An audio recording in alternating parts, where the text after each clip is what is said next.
गाड़ी के इंजन की आवाज़ दूर से आती सुनाई दे रही थी। उसकी तेज़ लाइट्स ने सामने के माहौल को नंगा करना शुरू कर दिया था।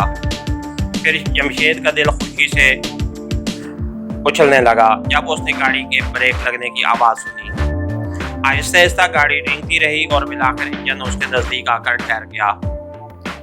उसने झाड़ियों ही में से देखा था कि इंजन में एक ड्राइवर, उसका हेल्पर और उस गाड़ी का गार्ड बैठा। गालपन गार्ड ने मालगाड़ी के आखिरी डब्बे में अकेले बैठने से यहाँ बैठकर उन लोगों के साथ गपशप लगाना ज्यादा बेहतर जाना था। गार्ड नीचे उतर आया था। वो हैरानगी से चारों तरफ देख रहा था जब अचानक ही रिवाल्वर की ठंडी नाली उसकी गर्दन से चपक गई। खबरदार, अगर कोई चालाकी दिखाई, अपनी जान की सलामती चाहते हो तो चुपचाप मेरे अहकामात की तकमील करते रहो। उसने गार्ड की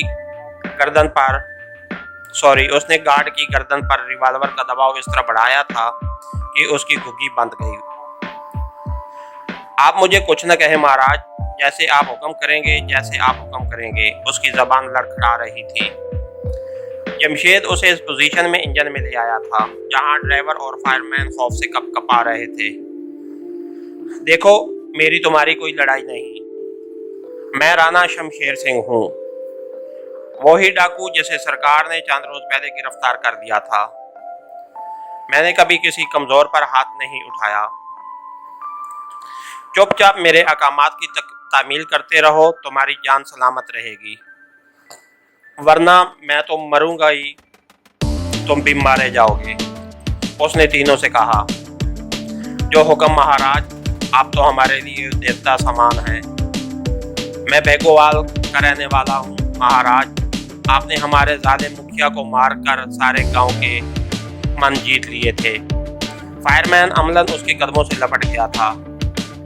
गुज़िश्ता 3 माह में उसने अपनी ड्यूटी के दौरान भारतीय सरहद के इस तरफ होने वाले वाक़यात और मकामी सियासत से मुतल्लिक जितनी जानकारी हासिल की थी, कैप्टन जमशेद इस सब को बारी बारी आजमाने पर तुला हुआ था। उसे इल्म था इस इलाके में 2 डाकू, राणा शमशेर सिंह और श्रीमान ने धूम मचा रखी है। ये लोग फिल्मी किस्म के डाकू थे, जैसे अमूमन फिल्मी कहानियों में दिखाए जाते हैं। मकामी गरीबों के लिए देवता और जागीरदारों के लिए राक्षस। चंद रोज पहले ही तलवाड़ा पोस्ट के हवलदार दीन मोहम्मद ने उसे बताया था कि डाकू शमशेर सिंह गिरफ्तार हो गया है। उसे ये खबर भारतीय बीएसएफ के एक हवलदार ने दी थी। ये लोग आपस में कभी कभी गश्त के दौरान दिन के औकात में बातचीत कर दिया करते थे और आज उसने हवलदार दीन मोहम्मद की इस इत्तला को भी कैच करवा लिया था। उसने महसूस किया था कि शमशेर सिंह का नाम सुनकर वो लोग वाकई उसे अकीदत का इज़हार करने लगे थे। उनके चेहरों पर खौफ के बजाय अब अकीदत झलक रही थी। सिग्नल को सीधा कर दो, जमशेद ने उस नौजवान से कहा जिसने अपने गांव का नाम बेगोवाल बताया था। उसने छलांग लगाई और वह मुश्किल 3 मिनट में अपना काम मुकम्मल कर दिया। इस दौरान जमशेद के हुक्म पर ड्राइवर ने इंजन स्टार्ट कर दिया था। गाड़ी ने रफ्तार पकड़ ली थी। तीनों बारी बारी अपने देवता के चरण छू रहे थे। शायद तीनों राजस्थान के उस इलाके के रहने वाले थे।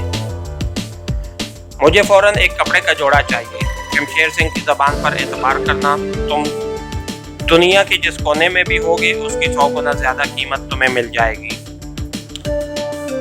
उसने थोड़ी देर बाद जब गाड़ी ने स्पीड पकड़ ली तो उनसे कहा, महाराज, हमारी तो जान आपके लिए हाजिर है। ये कहते हुए ड्राइवर ने एक कोने में तरह कैनवस का बैग उठाया और उसके सामने रख दिया।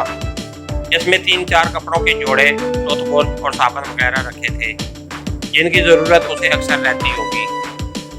कैप्टन जमशेद ने उसके डील का जायजा लिया और दिल ही दिल में कहा, चलेगा। उसने एक शर्ट और पतलून निकाल दी। ये रेलवे की नीले रंग की पतलून थी, एक धारीदार शर्ट उसके अलावा थी। उसने बैग ही में मौजूद पॉलीथन के एक थैले में अपनी बीएसएफ की वर्दी डाल दी और इंजन में ही कपड़े पहन दिए। ढीले डाले कपड़े उसके लिए यूं भी फायदेमंद थे कि उनमें वो आसानी से रिवाल्वर और कुछ गोलियां छुपा सकता था जिसकी उसे बाद में जरूरत पेश आती। करीबन 1 घंटा गाड़ी तेज रफ्तारी से चलती रही। इस दरमियान 3 छोटे छोटे प्लेटफार्म नुमा स्टेशन उनके रास्ते में आए, लेकिन उन्हें चूंकि यहाँ नहीं रुकना था इसलिए खैरियत रही। जमशेद को इल्म हुआ था कि उनकी मंजिल गंगानगर है। तीनों डर के मारे उससे ज्यादा बात भी नहीं करते थे कि मुबादा वो नाराज ना हो जाए। गंगानगर से कुछ पहले ही ड्राइवर ने एक मरतबा फिर गाड़ी की रफ्तार उसके कहने पर बहुत कम कर दी थी, इतनी कम कि जमशेद आसानी से उतर सके और वो बखैरियत उनसे अलग हो गया। तीनों ने बढ़ चढ़कर उसे इमदादी रकम दी थी, क्योंकि तीनों को उम्मीद थी कि कुछ दिनों के बाद ये रकम 1000 गुना होकर उन्हें वापस मिल जाएगी। जमशेद ने उनकी जिद के पेश नज़र तीनों से 150-200 रुपए लिए और ये वादा भी कि भले उनकी जान चली जाए लेकिन वो किसी को नहीं बताएंगे कि मफरूर डाकू राणा शमशेर सिंह ने उनके साथ सफ़र किया था। इसके साथ ही आज के एपिसोड का इख्तिताम हुआ। कहानीगर चैनल को लाइक कीजिए, सब्सक्राइब कीजिए और बेल आइकन को प्रेस कर दीजिए ताकि हर आने वाली नई वीडियो आप तक बर वक्त पहुँच सके। शुक्रिया।